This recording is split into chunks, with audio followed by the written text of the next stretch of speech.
Yo voy a chequear por acá. Bueno,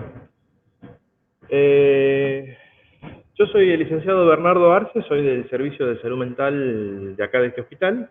Ahí tienen mi mail por si quieren hacer alguna consulta, que es arcebernardo@yahoo.com.ar. Y bueno, y esta clase o esta capacitación por videoconferencia está dentro del marco de las actividades que estamos organizando desde el Comité de Capacitación COVID-19 de este hospital.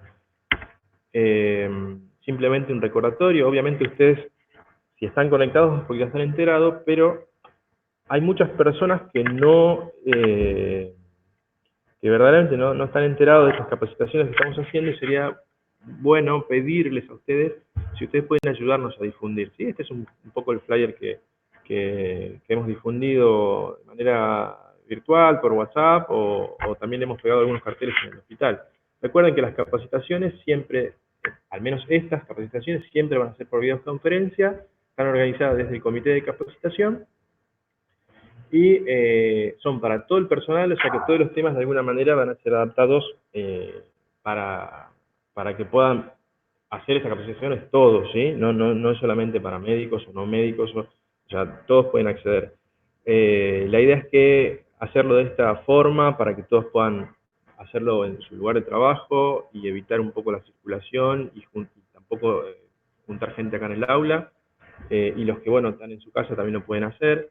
Siempre van a ser los días, al menos por ahora, siempre serán los días martes, 9:55 nos conectamos con el enlace que se le va a hacer llegar semana a semana. Siempre vamos a usar por ahora, esta misma plataforma, Jitsi. Y una cosa importante es que si ustedes tienen alguna duda o alguien por alguna razón no le llega, pues se hace una difusión todas las semanas, no le llega o no está en el WhatsApp donde se hacen estas difusiones, pueden mandar un mensaje de WhatsApp al 11 66 52 36 85. Ahí pueden pedir que los agreguen a la lista de difusión bueno, o pedir más información. El tema que voy a desarrollar hoy día tiene que ver con las alteraciones del sueño y la higiene de la información, o mejor por ahí, cómo manejarnos frente a esta exposición que tenemos a la hiperinformación, ¿sí?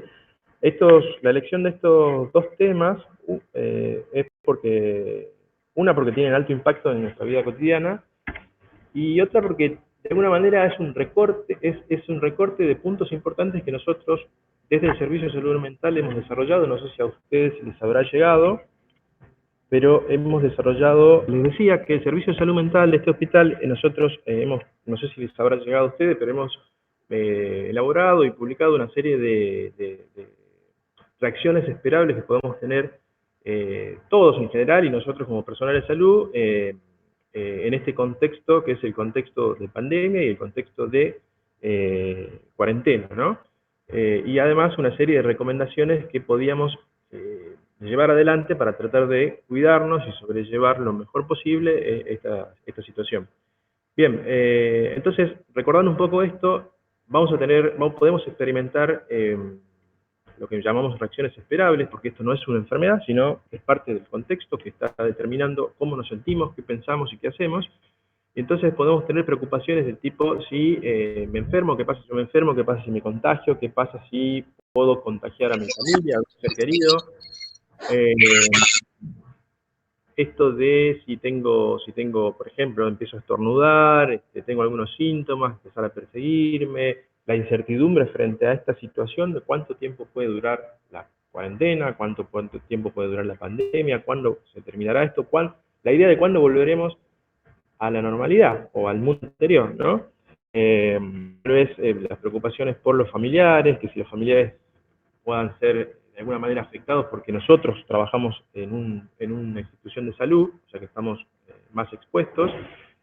También el impacto que puede tener no estar conectado con nuestra rutina habitual, porque nuestra vida cambió completamente, y sentir cierta ambivalencia, nosotros que somos personal de salud, entre esto de querer actuar y querer hacer cosas o querer huir y quedar en casa, ¿sí? También se pueden experimentar algunos síntomas más relacionados a la ansiedad, angustia, el miedo, el estar como más alerta, hiperalerta, irritable, de enojo, fallas atencionales, es decir, fallas cognitivas, sí, que nos puedan estar, estamos un poco más distraídos, por lo tanto cometemos errores a la hora de tomar decisiones, y es importante que nosotros en nuestro trabajo tratemos de ser lo más asertivos posibles.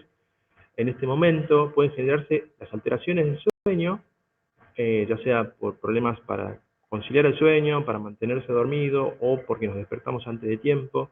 Tener experiencia de sueños vívidos relacionados al tema, al contagio, a la preocupación, tener pesadillas, alteraciones del apetito, el aumento del consumo de alcohol, de cigarrillo, tabaco, psicofármacos. Bueno, en este recorte lo que vamos a hacer es hablar un poco sobre las alteraciones del sueño. Y en relación a las recomendaciones que nosotros damos, tiene que ver con, una es revalorizar nuestra tarea, la importancia que tiene que ver que nosotros estemos aquí, porque de alguna manera somos el personal que está para responder para estas situaciones, ¿no? Eh,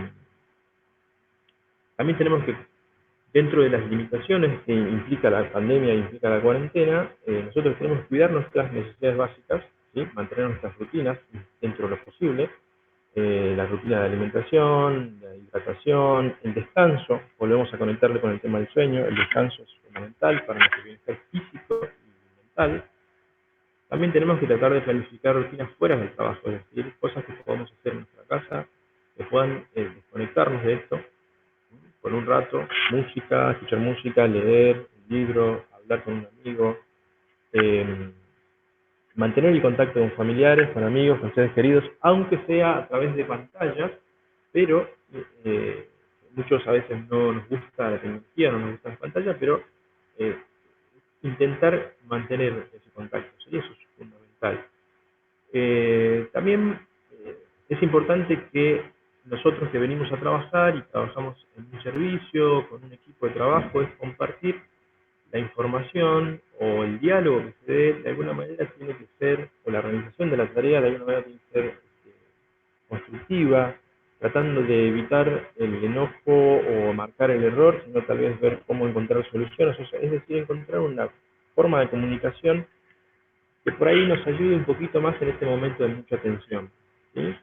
Y algo muy importante es limitar la exposición a los medios de comunicación. Estamos hiper invadidos con la hiperinformación, redes sociales, diario, noticias, WhatsApp, internet, encima todo por pantalla.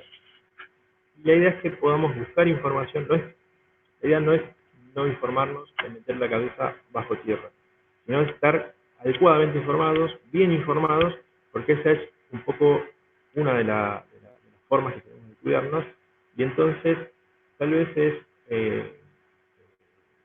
no estar expuestos abiertamente a todo lo que llega, sino hacer una selección o decidir cuándo o qué información ver. Como agentes de salud, nosotros pedimos que tal vez estemos atentos a estas reacciones que podemos tener, a estos síntomas que podemos tener, y también atentos a lo que les pasa a nuestros compañeros. Si algún compañero vemos que está pasando algo de esto, poder charlar con ellos, poder detectar esa situación, poder detectar nuestras emociones, compartirla, abrir el diálogo, pedir ayuda. Eso no nos vuelve ni débiles, ni inferiores, ni menos. Al contrario, es la forma que podemos sobrellevar esto, ¿no? Otra cosa importante es capacitarnos. Capacitarnos es un poco la mejor forma de cuidarnos y de estar mejor preparados para esta situación. Y también comprender que esta situación nos pasa a todos. No hay alguien que esté exento a esto. Es verdad que todos tenemos maneras diferentes de reaccionar, pero esto nos pasa a todos, ¿sí? Eh, y por supuesto está abierta, si alguno tiene alguna necesidad, alguna consulta, el servicio de salud mental puede acercarse y podemos charlar. Bien, entonces simplemente era rescatar esto que ya se hizo en un momento y tomar un recorte que hace al tema del día de hoy.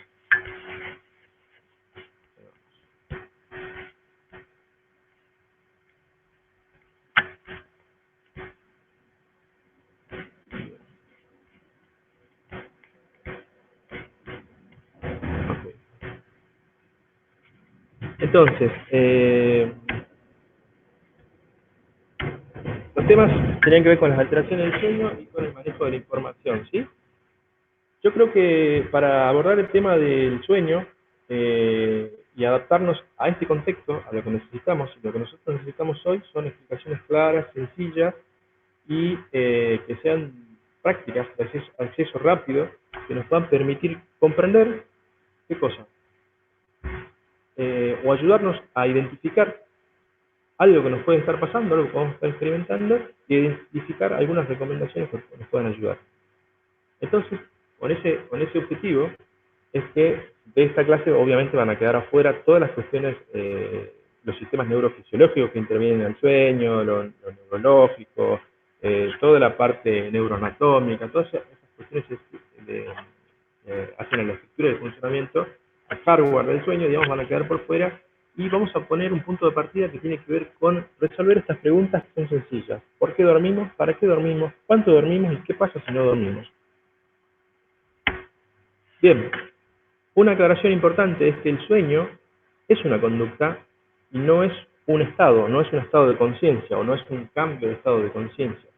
Intuitivamente solemos pensar, o de hecho en el conocimiento generalizado está como de alguna manera asentado que el sueño tiene que ver con un estado, con pasar de estar conscientes, activos en el estado de vigilia, de estar despiertos, a estar no conscientes cuando estamos dormidos. Pero la verdad que en realidad el sueño es una conducta y curiosamente es la conducta a la que más tiempo le dedicamos en el día. Nosotros podemos estar despiertos varias horas y hacer muchas actividades, pero cada una de esas actividades seguramente dura menos de lo que dura la conducta del sueño. Y además de ser la conducta a la que más tiempo le dedicamos, tal vez es la que menos registro tenemos. Por eso, tal vez, estas expresiones como me desmayé, ni me enteré, no soñé, o a veces tenemos un sueño, pero como está más relacionado a esto, ¿no? Como que no pasa nada. Eh, Siempre hablando de la generalidad, no estamos hablando de los trastornos. Ahora, obviamente, la conducta del sueño cumple una función adaptativa y es útil para la supervivencia y proporciona un periodo de restauración para el cerebro. ¿Sí? O sea, es la forma de poder descansar, recuperarnos, prepararnos y continuar el día siguiente. Tal vez en las fases más profundas del sueño, en la fase que se llama sueño de onda lenta, esta función sea permitir al cerebro que descanse y se recupere. Y aclaro o destaco esto de que el sueño es una conducta, ¿por qué? Porque las conductas tienen que ver con hábitos, con rutinas y además asociado a otros estímulos, a otras circunstancias o a otras pequeñas rutinas que hacen al conjunto de lo que nosotros desplegamos a la hora de ir a dormir. Y eso es importante tenerlo en cuenta y ahora lo van a entender un poquito más. Si llegara a ser que alguien no me está escuchando bien o pasa algo con la imagen, puede activar su micrófono y decírmelo, porque yo ahora no estoy viendo el chat, entonces estoy viendo la presentación. Bien, eso en cuanto a cómo algunas cuestiones básicas de cómo entender el sueño. Y ahora, ¿qué pasa si empezamos a tener lo que se llama privación del sueño? Empezamos a tener dificultades para dormir. Obviamente las situaciones más graves o más agudas tienen que ver con poder generar ciertas distorsiones eh, perceptivas, poder ver cosas, escuchar cosas, ver mal, entender mal. A veces puede llegar a tener algunas leves alucinaciones y por supuesto, y lo más importante de todo, es que vamos a empezar a tener dificultades para realizar nuestra tarea. ¿Sí? Vamos a equivocarnos, vamos a tener fallos atencionales. Vamos o vamos a hacer mal nuestra tarea o vamos a necesitar mucho más tiempo para poder realizarla.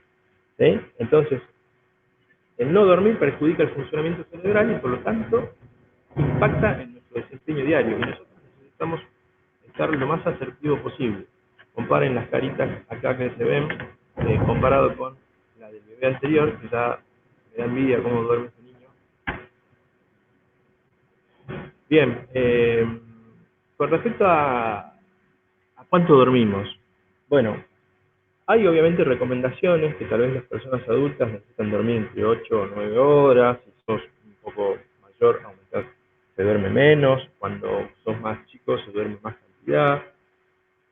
La verdad que esas recomendaciones yo prefiero dejarlas entre paréntesis y apelar a lo que yo le voy a llamar el patrón del sueño personal, es decir, esto que sucede en cada uno.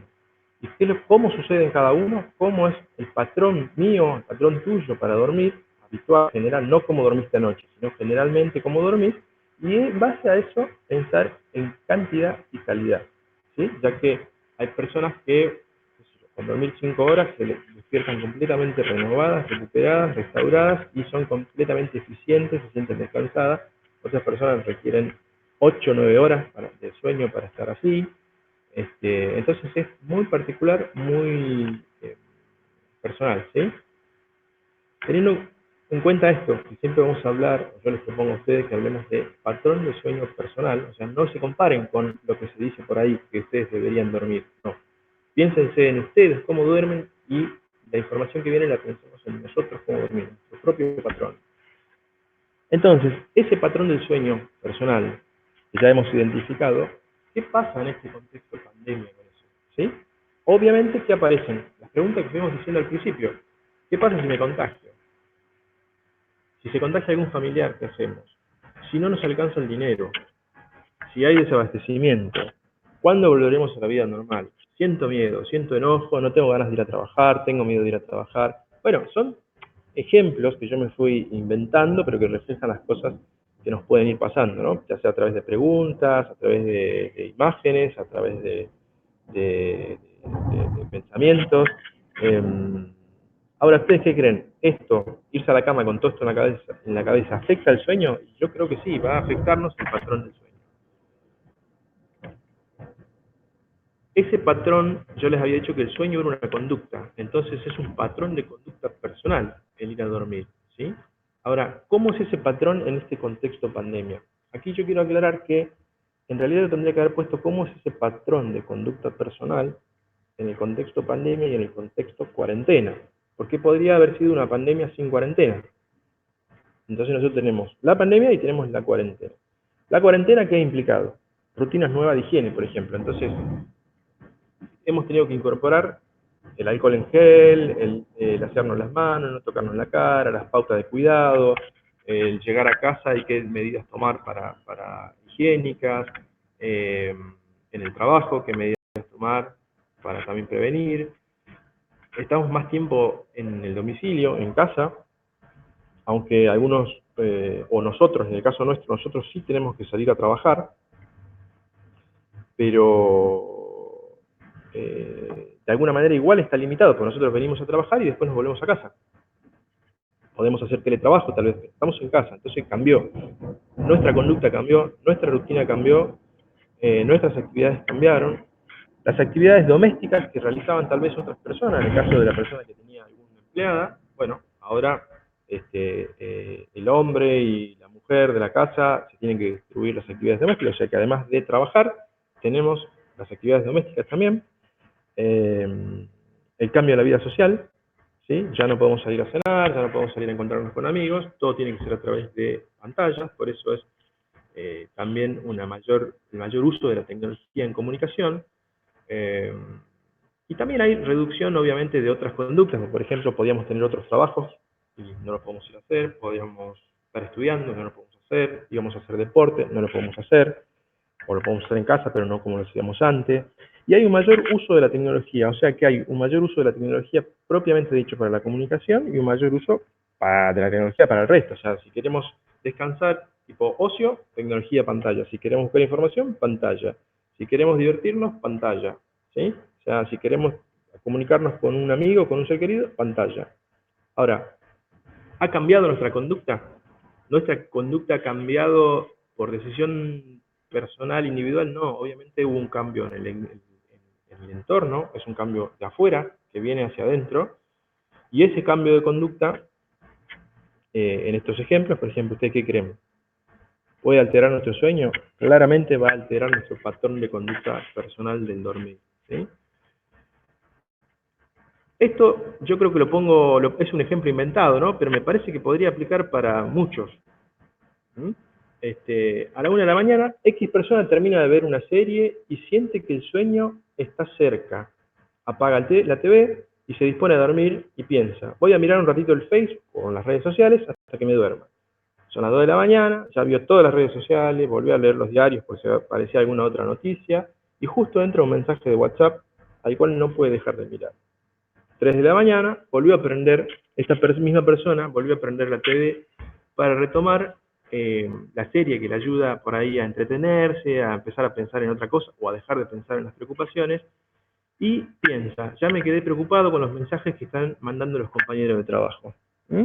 Entonces ahí vemos cómo, no es que hay un horario para mandar mensajes, hay gente que también está despierta y manda mensajes, y la mayoría de los mensajes tienen que ver con esto, ya sea desde la seriedad, desde la falsedad o desde el chiste, tienen que ver con el contexto que vivimos. Son las 4 de la mañana, X vuelve a apagar la TV y parece que esta vez sí se dormirá. A las 7 de la mañana suena el despertador, apaga el despertador y pienso, me quiero morir, hoy tendré un día largo.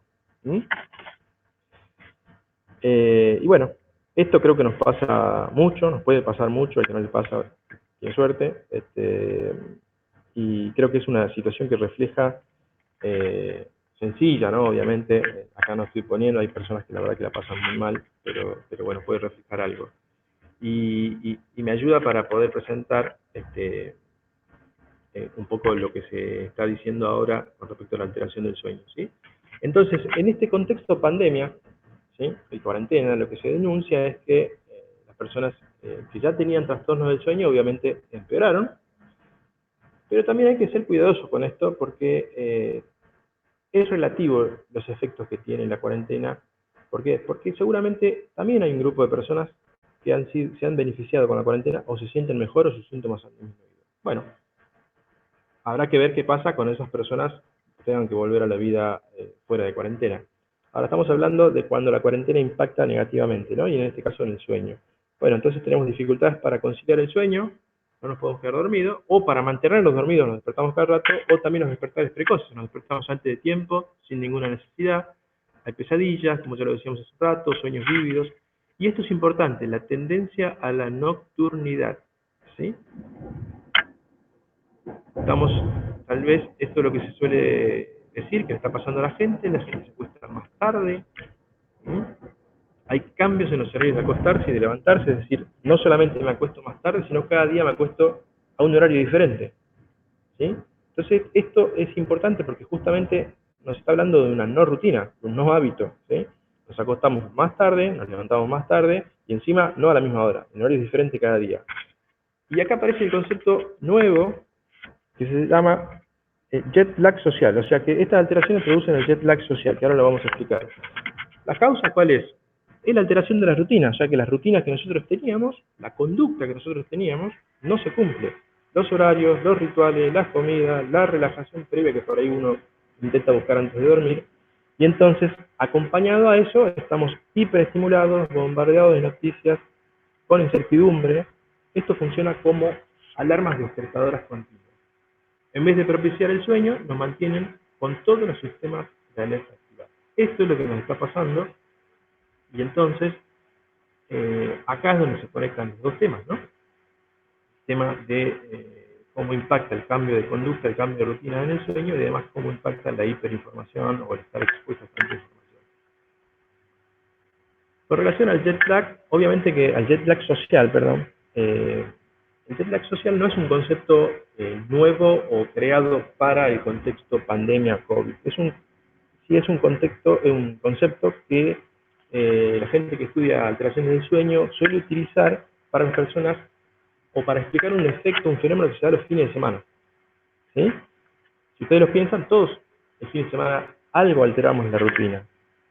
Y entonces el jet lag social tiene que ver con esto, que de lunes a viernes se empieza a extender la práctica que es propia del fin de semana, ¿sí? ¿Qué hacemos? Prolongamos artificialmente la cantidad de horas del día.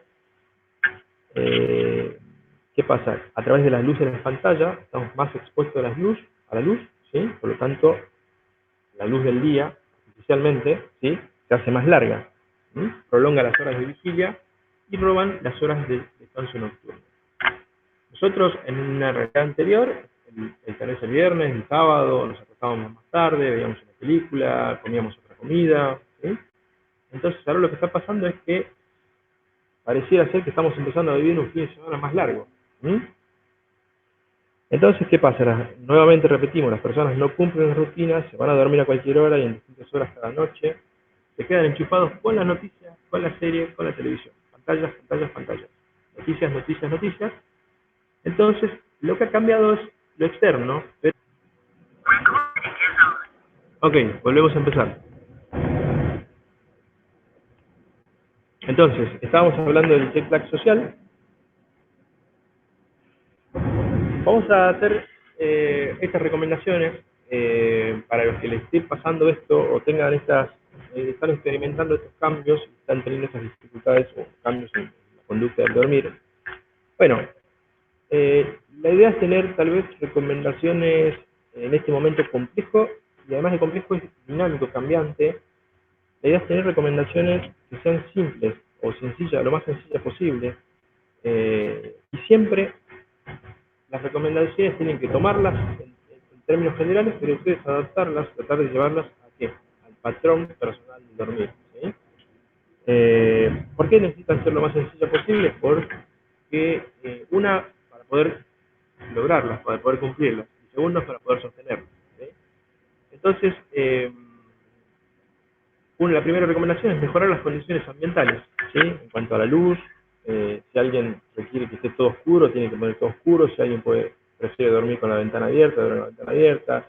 Los ruidos, la ventilación, los olores, y así cada condición que ustedes crean que en su ambiente, donde van a dormir, requiere ser modificada, que a ustedes les puede ayudar a inducir el sueño. Esto es importante, no llevar a la cama el celular ni ninguna otra pantalla, ¿sí? Eh, la idea es que no que saquen estos dispositivos de la cama, porque esto nos activa, nos pone en alerta y es más difícil inducir el sueño. La tercera es disminuir los ruidos, ¿sí? Tratar de disminuir los ruidos, por lo menos ir a dormir donde hay menos ruidos. El tipo de música, también eso es muy personal, pero lo que se suele recomendar de manera general tal vez es escuchar una música tal vez un poco más tranquila, ¿sí? Poder probar con darse una ducha. Alguien dirá, prefiero una ducha fría, prefiero una ducha tibia, una ducha muy caliente, recibir o dar masajes, algo que tenga que ver con el contacto corporal y con la piel, ¿sí? Nos puede ayudar también a empezar a relajar. No ver televisión antes de dormir, mucho menos programas que tengan que ver con mucha acción y mucho menos relacionadas al COVID, ¿sí? Con esto no les estoy diciendo que no se informen sobre la pandemia o el COVID, sino les estoy diciendo que no lo hagan antes de dormir, nada más. El tema de la alimentación también es algo importante, como se ha ido alterando todas nuestras rutinas, todos nuestros patrones de conducta, la alimentación también se altera. Entonces la idea es no comer e irse a dormir, sino es por lo menos 2 horas antes de irse a dormir, terminar de comer, cosa de poder, no, digamos, irse más limpiando en la cama. Se desaconseja consumir azúcar, cafeína, chocolate, picante, tabaco, alcohol, eh, antes de ir a dormir, porque en realidad esto activa. Hay algo engañoso y tramposo que hace el tabaco y el alcohol, porque en un principio el tabaco puede dar la sensación de relajación, relajarse, o el alcohol mismo, una copa de vino puede ayudar a relajarnos, pero muchas personas tienen como un efecto rebote, ayuda a que se duerman más fácilmente, pero están 15 a 20 minutos y se despiertan. Y entonces ahí empieza la dificultad para poder dormirse de nuevo. Entonces, no caer en la trampa de que el alcohol o el tabaco me ayuda a relajar para dormir, sino que al contrario, va a propiciar la dificultad para mantenerse dormido, ¿sí? Que es otro trastorno, tipo de alteración del sueño. El ejercicio físico, apelar a tratar en estas condiciones en las que estamos viviendo de poder hacer ejercicio físico y con cierta regularidad. No necesariamente todos los días, pero tampoco una vez por semana. Tratar de que sea mínimamente 3 veces por semana o 2 veces por semana, dentro de las condiciones que uno tiene, ya que no se puede salir a correr. Nunca hacerlo antes de ir a acostarse. ¿Por qué? Porque obviamente cuando hacemos actividad física activamos, todo el sistema se activa y entonces no podemos dormir hasta que bajamos, ¿sí? La idea es poder hacerlo a la mañana muy temprano, si no se puede porque uno sale a trabajar, bueno, tal vez a media mañana o en las primeras horas de la tarde, siempre lo más alejado posible de la hora de dormir.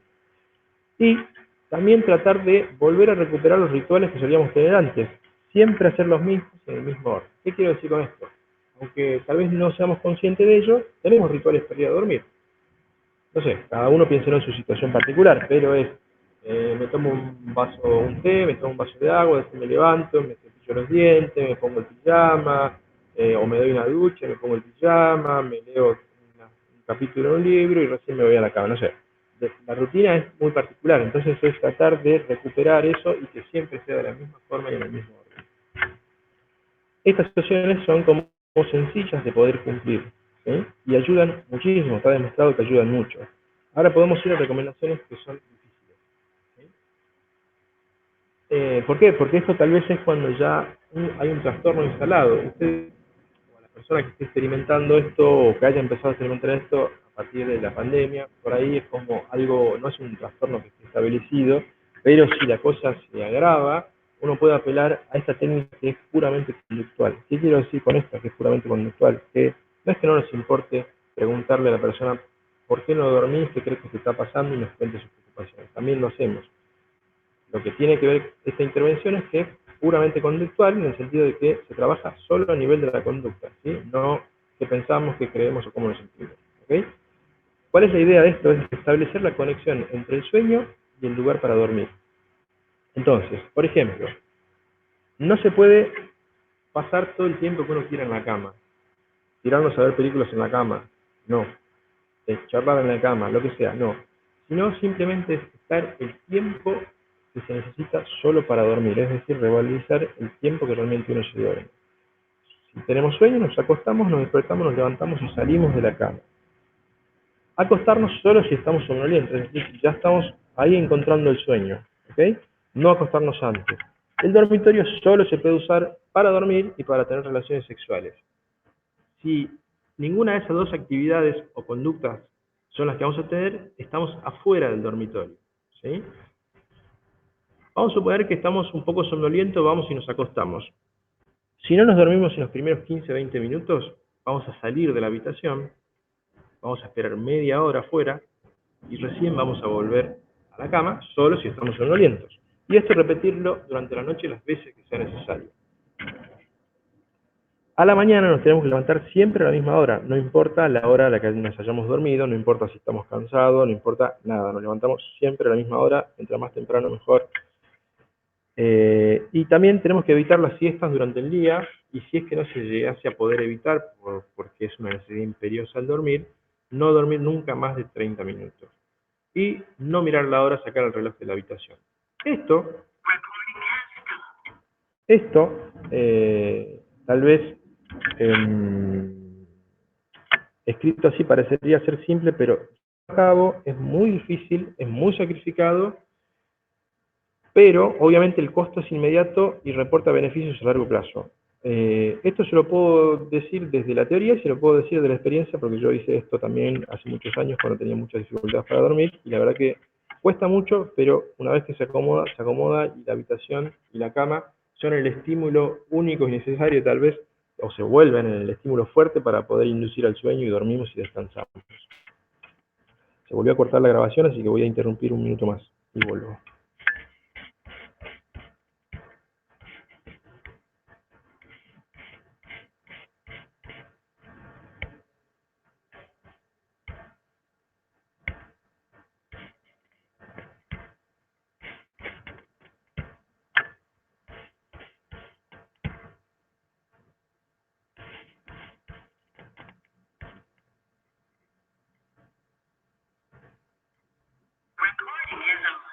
Ok, entonces, les decía que un poco le mostré pautas o recomendaciones más sencillas. Se volvió a cortar, corta. Les mostré pautas o recomendaciones tal vez más sencillas y después pautas o recomendaciones que tienen que ver más con un tipo de intervención, ya es un tratamiento para alteraciones de sueño. Ahora vamos a avanzar. Se corta la grabación.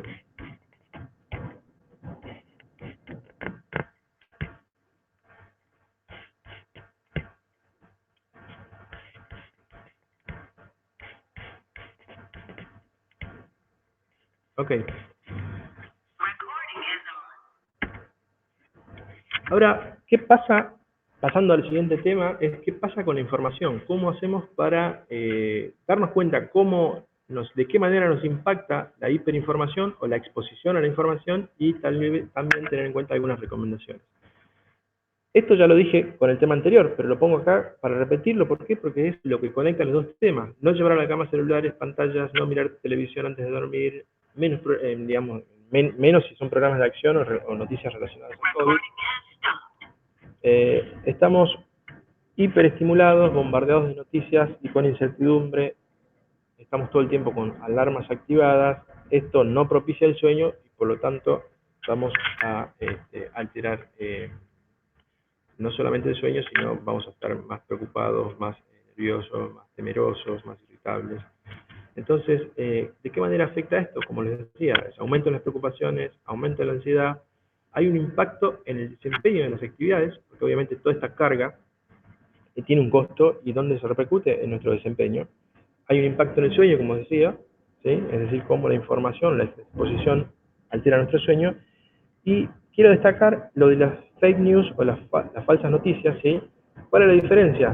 Las fake news tienen la intencionalidad de manipular, de distorsionar o generar algún daño, y la falsa noticia no tiene esa intencionalidad, simplemente es falsa porque tal vez alguien mandó algo creyendo que eso era así, era cierto, y no tenía la intencionalidad de impactar o de manipular a la persona, simplemente la noticia es falsa. Entonces estos dos fenómenos se dan en este contexto pandemia mundial y en este contexto pandemia y cuarentena argentina, ¿sí? Las fake news y las false news, ¿sí?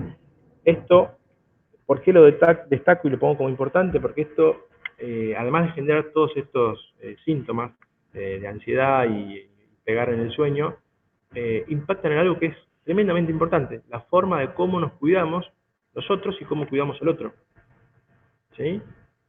Qué sé yo, por ejemplo, las noticias como el COVID no existe, esto es un invento, digo esto por decir algo en general y sin entrar en detalles, puede impactar en personas de una forma que la persona deje de cuidarse, deje de tener medidas de prevención, y bueno, entonces aumenta, no es que sí o sí se va a contagiar, pero aumenta su riesgo de estar expuesto al virus. Ustedes podrían decirme, bueno, a nosotros no nos pasa eso, no sé, o una noticia así no le llevamos el apunte. Pero bueno, la realidad es que somos 45, casi 45 millones, y no todas las personas reaccionamos de la misma forma o tenemos esta tal vez cintura para el manejo de la información. Y además piensen que es un problema que hay en el mundo, lo de las fake news y las false news. En otras situaciones, en otros contextos, pero particularmente en pandemia es esto, ¿sí? Entonces, ¿qué pasa? Acá me ocurre hablarles de la viralización de la información. La viralización de la información sería un virus mucho más contagioso y más veloz que el COVID, tal vez. Eh, entonces, ¿cuáles son las recomendaciones que nosotros vamos a proponer? Es limitar la exposición a los medios de comunicación, ¿sí? TV, radio, WhatsApp, redes sociales, teléfono. Buscar información de fuentes que sean confiables o medios oficiales, o fuentes que puedan ser, la información pueda ser chequeada, si es así, ¿sí? Es decir, no leer todo, no ver todo, sino tal vez una selección y una jerarquización de la información. No ver noticias antes de dormir, eso puede ser una recomendación también. Elegir tal vez un momento del día o dos momentos del día para informarse, nunca en la noche o nunca antes de dormir. No seguir el ritmo de las notificaciones que nos envía el teléfono. Ustedes ven que el teléfono todo el tiempo está sonando, entra una notificación, un mensaje de WhatsApp, un diario, las redes sociales, y todo está relacionado al COVID, ¿sí? No tenemos por qué abrirlo al instante, sino elegir el momento cuando lo vamos a hacer. La recomendación vuelve a ser, repito, esto de seleccionar la información. También seleccionar sitios de internet para consultar, ¿sí? No quedarnos con la duda, nosotros tenemos que consultar. Entonces la idea nunca es estar desinformados o no escuchar nada o meter la cabeza bajo la tierra, sino es estar adecuadamente informado, lo más efectivo posible, y cuidar de toda esta hiperexposición a la información, donde obviamente todo lo que circula no es tan sí, y está contaminado, como les decía, con las fake news y las false news. Eh, Ante la duda también se puede preguntar a una fuente confiable, y también está con lo de capacitarnos. La idea de poder realizar capacitaciones tiene que ver con eso también, porque es una forma de prevenir, es una forma de cuidarnos nosotros y los otros. Y algo que es muy importante, pero muy importante, y que creo que todos automáticamente cometemos el mismo error, lo más importante de todo es no viralizar los mensajes, ni fotos, ni audios, ni videos que recibimos, porque ahí lo que hacemos es replicar esa viralización de la información incorrecta. ¿Sí? Creo que a todos nos pasa que nos llega algo, capaz ni lo terminamos de leer y ya lo compartimos. Bueno, esto implica una responsabilidad importante, una gran responsabilidad, no viralizar ese tipo de mensajes, por lo menos chequearlos antes. ¿Sí? Eh, en el mundo, y creo que en Argentina también, pero en el mundo, algo que se ha generalizado y tal vez las mayores preocupaciones que tienen que ver con esta viralización de la información que es falsa o malintencionada, giran en torno a varias cosas, pero principalmente giran en torno a supuestos medicamentos que sirven para prevenir el contagio o para curar los síntomas. Yo creo que todos ustedes deben recordar el caso paradigmático que tuvimos los primeros días de cuarentena, que una supuesta médica del hospital Madedoram se circuló un audio de WhatsApp donde nos mandaba a todos a comprar a los supermercados porque se venía la peor semana de contagio. ¿Qué pasó el otro día? Todo el mundo fue a comprar y hubo una eclosión en los supermercados. Ok, esa información era falsa. ¿Sí? Y sin embargo tuvo un gran impacto social en cuanto a que muchos estuvimos expuestos a eso. Aquí.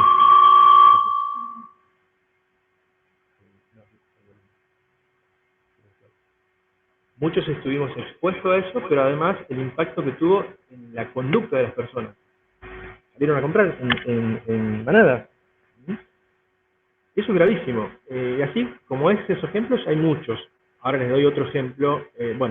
Volviendo a la de la médica del Malbrán. ¿Por qué tiene tanto impacto esto? Porque esa información falsa está de alguna manera amparada en una profesión de supuesto prestigio, que es una médica de, y una institución de supuesto prestigio, una médica del Malbrán. Si lo dice la médica del Malbrán, entonces salimos todos corriendo. Entonces, en general, las noticias falsas o malintencionadas suelen esconderse o camuflarse con ese tipo de datos. Por eso los tenemos que chequear. Otro ejemplo de este tipo de información que circula. Quemar eucalipto en casa previene el COVID. Bueno, eso es falso, obviamente, pero para muchas personas no es obvio de que sea falso. Y vas, por ejemplo, a mí me pasó de ir a la verdulería y la entrada a la verdulería había mucho humo, la persona estaba quemando eucalipto. Y eso ¿responde a qué? ¿A una fake news? No, responde tal vez a una creencia eh, cultural, arraigada en el tiempo, ¿sí? Que también tiene mucha fuerza, por eso las personas no cambian esa conducta o apelan a eso. Hacer gárgaras de sal es preventivo, eso también es falso, ¿sí? Pero bueno, son noticias que van circulando.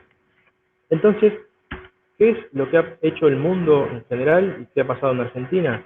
Han intentado, en realidad, bueno, les quería mencionar este concepto que es la infodemia, que es la epidemia informativa de la pandemia. La infodemia, ¿qué es lo que pasa? Es un mal que nos acecha como sociedad y corre a mayor velocidad que el virus, invade con noticias poco confiables, maliciosas o falsas, que aumentan el pánico, alimentan las angustias o promuevan conductas incorrectas. Entonces, ¿cuál es la vacuna? ¿Qué? ¿Querés saber su configuración? ¿O vos escuchabas? Eh, ¿Cuál es la vacuna que tenemos para esta viralización de información falsa malintencionada?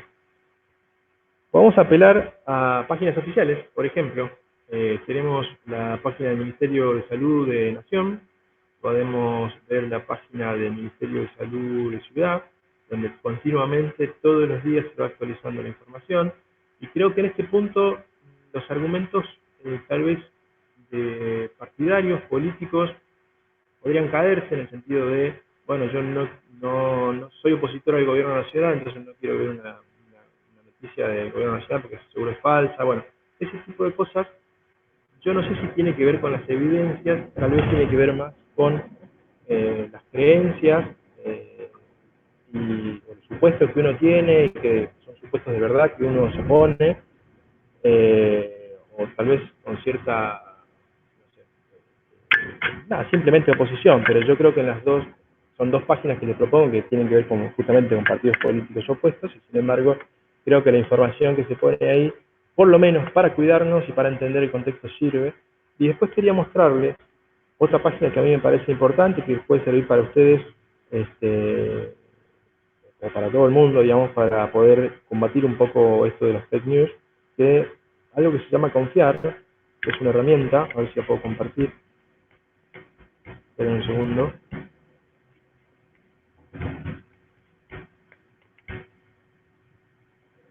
Es una herramienta que desarrolló el gobierno.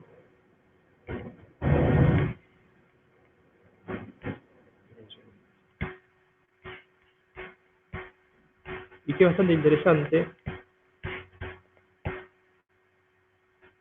No sé si pueden verla, me parece que sí. Ok, bien. Simplemente la página se llama Confiar. Y lo que hace es poder ver qué es verdadero y qué es falso. Está completamente actualizada. Todos los días suben información nueva. Cuáles son las fake news, y hay una caja de herramientas y algunas otras cosas que pueden ser importantes. Por ejemplo, podemos ver un ejemplo nada más, o uno o dos para ir terminando. Por ejemplo, hay test rápidos utilizados en otros países que funcionan para el diagnóstico de COVID, ¿no? Entonces nos ponemos encima y dice falso, ¿no? Y nos dice que es falso y nos explica el por qué. El diagnóstico de COVID se realiza mundialmente mediante una técnica capaz de detectar el material genético del virus, que es el PCR. Esta lleva varias horas y en el resultado confirmatorio pocos días. Hay otros test de diagnóstico rápido, pero tienen menor confiabilidad. ¿Okay? El agua oxigenada sirve para desinfectar objetos y superficies. Verdadero, se puede utilizar para desinfectar las superficies como picaporte, etcétera, etcétera, etcétera. Para que cumpla su función, hay que diluir el agua oxigenada comercial, una tacita de agua oxigenada, ¿sí? Ahí está la medida, y 5 tacitas de agua potable. No se recomienda para desinfectar la piel, ya que puede irritarla. Entonces, no solamente nos dice si es verdadero o falso, sino nos explica cómo usarlo para que sea un uso correcto. En la ciudad de Buenos Aires abrirán comercios no esenciales. Bueno, esto es verdadero, y nos explica cómo será, de qué manera será, qué días y qué horarios. Bueno, así como estos, hay muchos ejemplos. Esto tenía que ver con ver lo que es verdadero o falso. Por ejemplo, si entramos en la pestaña de Fake News, acá podemos ver algunos ejemplos también. ¿Qué es lo que pasa? A ver, que no la pongo en la página. Ahí está.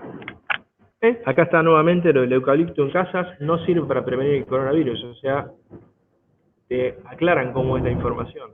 Aguantar la respiración no es un método para autodiagnosticar el COVID. Mezclar lavandina y detergente para limpiar superficie es peligroso. ¿Sí? Ok.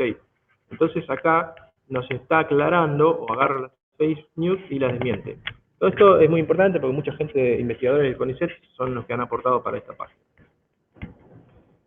Bien, volviendo a la presentación, para ir terminando, en un segundo.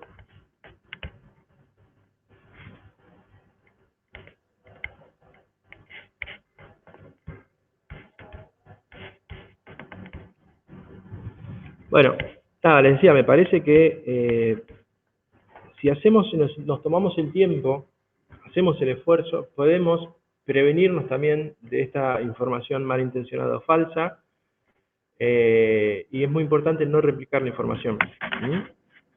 Bien, ¿qué conclusiones? Simple.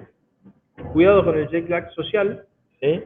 ¿Cómo podemos tratar de ir recuperando nuestras rutinas en este contexto en el que estamos? O sea, ¿cómo podemos ir recuperando nuestra rutina siempre considerando las condiciones actuales dentro de lo posible, y también tal vez mirando las potencialidades que nos permite este contexto, ¿sí? Porque es verdad que no es todo negativo, hay cosas que pueden ser provechosas del estar en casa. Entonces es cuidado con el jet lag social, también tener cuidado con la infodemia, vamos a tener que tener mucho cuidado con la información falsa y malintencionada, y creo que la mejor vacuna para todo esto es capacitarnos. Y este chiste que yo pongo acá me parece que es el mal de la humanidad que atraviesa todos los tiempos, todas las épocas, todas las generaciones y todas las tecnologías.